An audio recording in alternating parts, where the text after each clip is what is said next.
Hello everyone, welcome to Analog IAS current affair analysis for 15th August 2020, and these are the couple of articles we'll be dealing today.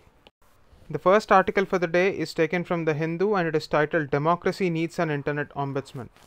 So this is in the context of the controversial things that were happening surrounding the data privacy, the issues raised by Congress of the United States, the Senate of the United States, alleging that internet giants like Facebook, Google are distorting the facts in favor of one side of a political regime.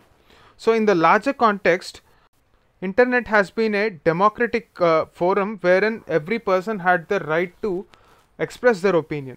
But with the rise of internet platforms, say for example, if you're talking about social networking, we have Facebook. If you're talking about e-commerce, we are looking at a platform like Amazon. You also have platforms like Twitter. So a lot of these platforms had certain interest, business interest pertaining to data.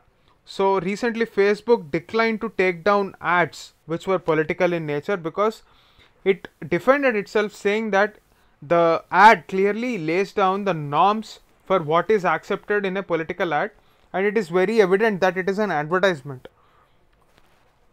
So internet, which started out as a democratic medium, slowly there has been a culture of information asymmetry. So there is a saying when we are talking about internet platforms: if any service is offered for free, the actual product is the user himself. So how is this possible? Platforms like Facebook, Amazon, Google, Twitter, all this try to use the data produced by the user and generate algorithms and leads in such a way that only selected information is delivered to the user to suit his needs.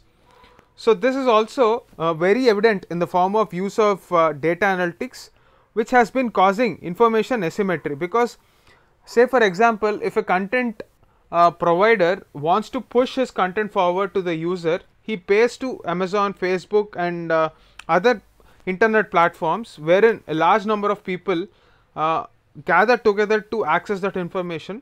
Say for example, if you take a look at Amazon, if you want to buy a particular product, only certain products would be placed higher because they belong to premium sellers who pay for such sponsored ads. So this is in one way information asymmetry, because there might be a person who is not able to afford such kind of an exorbitant advertisement pricing, and that would push his product backward. This is in some way against the principle of competition, as argued by a lot of proponents of internet freedom. So given this nature of business model, there are a lot of concern regarding the usage of data. The first one is about security. So the internet is the new tool wherein there are also certain political shades associated with it, and this interplay between data protection, data privacy and this skewed information flow is a threat to the idea of democracy. Because if you take a look at the kind of messages that are being circulated in social media, there is a lot of fake information. So when the government of India also banned 59 Chinese apps on the ground of transgressing Indian security, the question as to why in the first instance were they allowed into India did not get enough importance. So there was a highlight to the point that there is absolutely no security or privacy audit which is happening with these internet companies. So an extension to this question can also be, while Facebook and Amazon are facing scrutiny on their own country, that is United States, for their data mining policy, how did India allow so many apps without any check? Today we are talking about a startup culture. Do we have any idea about the kind of regulatory mechanism needed to ensure that data and internet remains democratic in nature? So what is the advanced strategic assessment that we are carrying out? There is no concrete government policy on this front. That is the main issue. There is absolutely no audit with respect to our security systems. That is the first problem.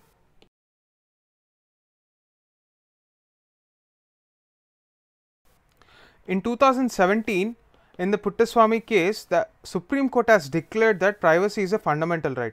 Government insisted on an affidavit in Supreme Court that informational privacy or data privacy cannot be a fundamental right. This is an important point to note. It is in this context you have to take a look at Aadhaar as well as Arogya Setu app. So both these tools have been controversial with respect to the data privacy issue. So there has been an impression that the government is more interested in control than protection of data. So in order to clear these issues, the first thing that the author suggests is creation of a data privacy policy. So the national policy on data privacy of individuals, given the government stance that data privacy can't be a fundamental right, should clearly lay down what kind of data should be private and what kind of data should be made for public utility. In the same context, we also have to note that apart from the privacy issues, India's cyber security watchdog, that is the CERT-In, has last year reported huge theft of data from Facebook and Twitter users by third-party applications. So reportedly there were more than 1.3 million credit card details which were stolen from the Indian bank's database.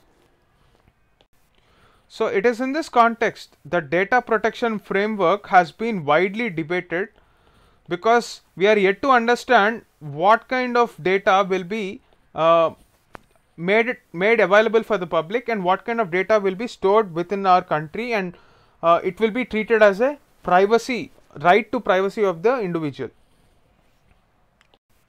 Given the fact that it is very difficult to keep in touch with the kind of pace that we are witnessing in the growth of technology, especially when you are talking about technocratic companies like Facebook, Google, the pace of innovation is humongous. So if we have to regulate such kind of technology, we need to have equally skilled professionals who are aware about the progress of technology, and that is not really possible. Now, how do you regulate such a sector? The only way we can do that is by bringing internet companies on board for regulation and independence. So there should be certain norms which try to lay down the misuse of these platforms in their own interest. So if, say for example, Facebook is branded as being a biased platform, users will eventually leave it. So it is important for companies to have very transparent policies so that these platforms are not misutilized by certain proponents of free speech in the name of political campaigning. So if we take a look at the data protection framework through the Personal Data Protection Bill, it started way back in 2018, but deliberations are still going on because of the same factor, because the technology is evolving so quickly. By the time the regulation comes out, we will be having newer forms of technology. So there are far reaching exemptions. In large measure, there have been a fundamental shift in how data is being perceived by companies today, and therefore it is becoming more and more difficult. So the present framework is seen as a methodology or a tool to control rather than empower people. How do you empower these people? The author says that it is here we have to create this idea of internet ombudsman. So this institution should contain experts from all sets of people and also public administration as well. In that way, going forward from the experiences that we have had with China, it is pertinent to say that cyber security will be the next war front for many countries, given the fact that we are moving towards smart cities where cyber physical systems or Internet of Things become a norm. The second article for the day is in the context of the contempt of court case that was filed against the lawyer Prashant Bhushan. So previously he was also a member of the Aam Aadmi Party.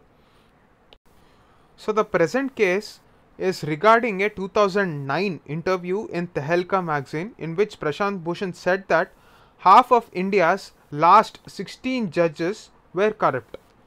In the previous hearing, just before the judgment came out, Bhushan has expressed regret, saying that what I said caused hurt to any of them, the Chief Justices he meant, or to their families in any way, I regret. I am quoting verbatim. So he added that he used the word corruption in the wider sense, indicating lack of propriety, and he did not mean financial corruption or deriving any advantage from their position. The second case of contempt, which was again filed against Mr. Bhushan over his tweets, where the first one is on a photograph of Chief Justice of India, Mr. Bobde, who was trying out a Harley Davidson motorcycle in Nagpur. He commented on this picture, and the second one is about Bhushan's claim that there was an undeclared emergency in India and Supreme Court alleged role in that matter. So these were the grounds, these were the controversial tweets by Mr. Bhushan. So yesterday in this context, a 3-judge bench headed by Justice Arun Mishra said that whatever Mr. Bhushan tweeted amounted to the serious contempt of court. Although the judgment did not say anything new, it revives the debate about the relevance of this Contempt of Court Act. So this was a British era law, and considering the fact that the British Parliament itself removed it from their legislations in 2013 itself, what is the relevance it holds for Indian judiciary? That is the debate that we are talking about. So clearly, to understand what is meant by contempt of court, in India, contempt is broadly classified into criminal contempt and civil contempt. So section 2B of the Contempts of Court Act 1971 defines civil contempt as willful disobedience of any judgment. So if court passes an order, if you don't follow that order, it is civil contempt. But what is criminal contempt, which is the point that we are trying to raise now in the present issue? So according to the section 2C of the Contempt of Court Act 1971, criminal contempt includes publication of anything that can be written, or it can be sign language also, it can be visible representation also, anything, even if it is a tweet, if it scandalizes or tends to scandalize or reduces the authority of court or distorts the perception and the trust that courts have amongst the public, and in such a case we can say that it is criminal contempt. So why did the court actually take an objection? So in one of the tweets, Mr. Bhushan said that the Chief Justice of our country, Mr. Bobde, has been enjoying his Harley Davidson rights when the court was under lockdown.